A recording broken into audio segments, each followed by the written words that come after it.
He won't do it, Lenny cried. George wouldn't do nothing like that. I've been with George a long time. He'll come back tonight. But the doubt was too much for him. Don't you think he will? Crook's face lighted with pleasure in his torture. Nobody can't tell what a guy'll do, he observed calmly. Let's say he wants to come back and he can't. Suppose he gets killed or hurt so he can't come back. Lenny struggled to understand. George won't do nothing like that, he repeated. George is careful. He won't get hurt. He ain't never gonna get hurt, 'cause he's careful. Well, just suppose he don't come back. What'll you do then? Lenny's face wrinkled with apprehension. I don't know. Say, what are you doing anyway? He cried. This ain't true. George ain't got hurt. Crooks bored in on him. Want me to tell you what happened? What'll tell you to the booby hatch? They'll tie you up with a collar like a dog. Suddenly, Lenny's eyes concentrated and grew quiet and mad. He stood up and walked dangerously towards Crooks. Who hurt George? He demanded. Crooks saw the danger as it approached him. He edged back on his bunk to get out of the way. I was just supposing, he said. George ain't hurt. He's all right. He'll be back all right. Lenny stood over him. What you supposing for? Ain't nobody going to suppose no hurt to George. Crooks removed his glasses and wiped his eyes with his fingers. Just sit down, he said. George ain't hurt. Lenny growled back in his seat on a nail keg. Ain't nobody going to talk no hurt to Ain't nobody going to talk no hurt to George, he grumbled. Crooks said gently, maybe you can see now. You got George. You know he's going to come back. Suppose you didn't have nobody. Suppose you couldn't go into the bunkhouse and play rummy cause you was black. How'd you like that? Suppose you had to sit out here and read books. Sure, you could play horseshoes till it got dark, but then you got to read books. Books ain't no good. A guy needs somebody to be near him. Ha! He whined. A guy goes nuts if he ain't got nobody. Don't make no difference who the guy is, long as he's with you. I tell ya, he cried. I tell ya, a guy gets too lonely and he gets sick. George's gonna come back, Lenny reassured himself in a frightened voice. Maybe George come back already. Maybe I better go see. Crooks said, I didn't want to scare you. He'll come back. I was talking about myself. A guy sits alone out here at night, maybe reading a book or thinking or stuff like that. Sometimes he gets thinking and he got nothing to tell him what's so and what ain't so.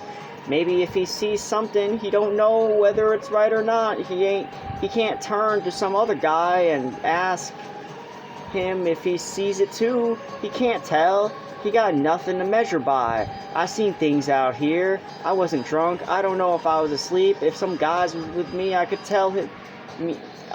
He could tell me I was asleep, and then I would be all right. But I just don't know. Crooks was looking across the room now, looking towards the window. Lenny said miserably, George won't go and leave me. I know George won't do that. The stable buck went on dreamily. I remember when I was a little kid on my old man's chicken ranch. Had two brothers. They was always near me. Always there. Used to sleep right in the same room, right in the same bed, all three. Had a strawberry patch, had an alfalfa patch. Used to turn the chickens out in the alfalfa on a summer morning. My brother'd sit on a fence rail and watch them, white chickens that they was. Gradually, Lenny's interest came around to what was being said. Ah, yes, the chickens. George says we're gonna have alfalfa for the rabbits.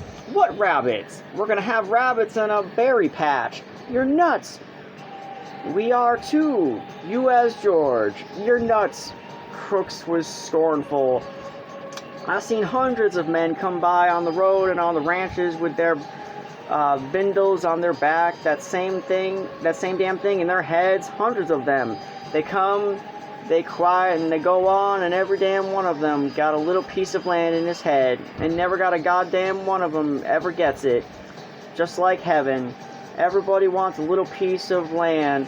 I've read plenty of books out here. Nobody never gets to heaven, and nobody gets no land.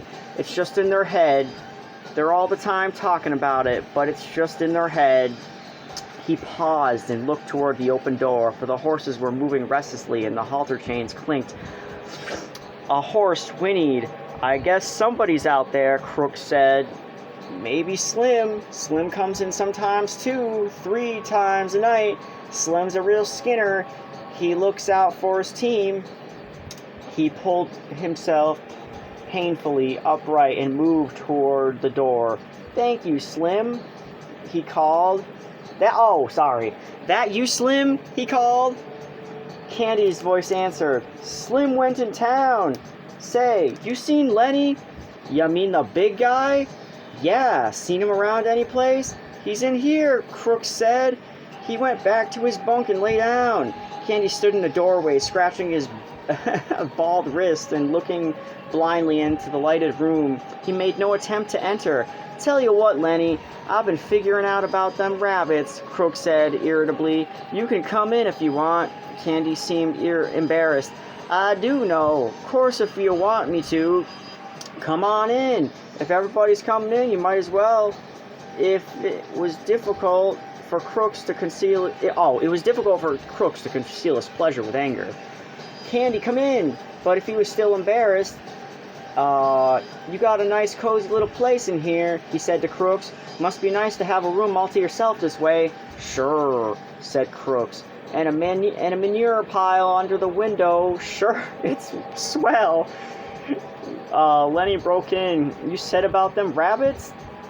Candy leaned against the wall beside the broken collar while he scratched the wrist stump. I've been here a long time, he said. And Crooks been here a long time? That's the first time I ever been in this room, Crooks said darkly. Guys don't come into a colored man's room very much. Nobody been here but Slim. Slim and the boss. Candy quickly changed the subject. Slim's as good as a Skinner as I ever seen. Lenny leaned toward the old swamper. About them rabbits, he insisted. Candy smiled. I got it figured out. We can make some money on them rabbits if we go out about it right. But I get to tend 'em, Lenny broke in. George says I get to tend 'em, he promised. Crooks interrupted brutally. You guys is just kidding yourself. Y'all talk about a hell of a lot, but you won't go and get no land. You'll be a swamper here till they tell you in the box. Hell, I seen too many guys. Lenny here'll quiet and be on the road in 2-3 weeks. Seems like every guy got land in his head. Candy rubbed his cheek angrily. You goddamn right we're gonna do it. George says we are. We got the money right now. Yeah, said Crooks. And where's George now? In town, in a whorehouse. That's where your money's going. Jesus, I've seen it happen too many times. I've seen too many guys with land in their head. They never get none under their hand. Candy cried. Sure, they all want it. Everybody wants a little bit of land. Not much. Just something that was his. Something we could live on, and there couldn't nobody throw him off of it. I never had none. I planted crops for damn near everybody in the state, but there wasn't any of my crops, and when I harvested them, it wasn't any of my harvest. But we gonna do it now, and don't make no mistake about that. George ain't got the money in town. The money's in the bank. Me and Lenny and George, we gonna have a room to ourselves. We're gonna have a dog and rabbits and chickens. We're gonna have green corn and maybe a cow or a goat. He stopped, overwhelmed with his picture. Crooks asked, You say you got the money? Damn right, we got most of it. Just a little bit more to get. Have it all in the month. George got the land all picked out too. Crooks reached around and explored his spine with his hand.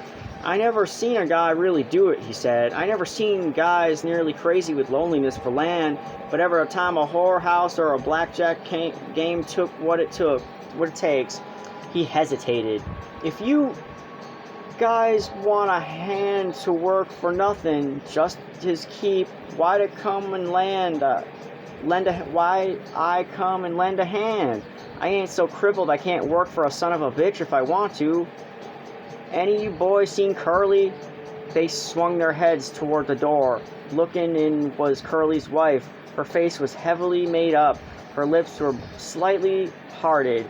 She breathed strongly, as though she had been running. Curly ain't been here, Candy said sourly.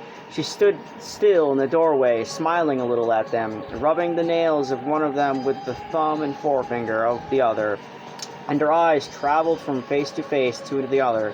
They left all the weak ones here, she said finally. Think I don't know where they all went? Even Curly. I know where they all went. Lenny watched her, fascinated, but Curly and Crooks were scowling down away from her eyes. Candy said, then if you know, why won't you ask us where Curly is at? She regarded them amusedly. Funny thing, she said, if I catch any one man and he's alone, I get along fine with him. But just let two guys get together and you won't talk. Just nothing but mad. She dropped her fingers and put her hands on her hips. You're all scared of each other, that's what. Every one of you scared, the rest is going to get something on you.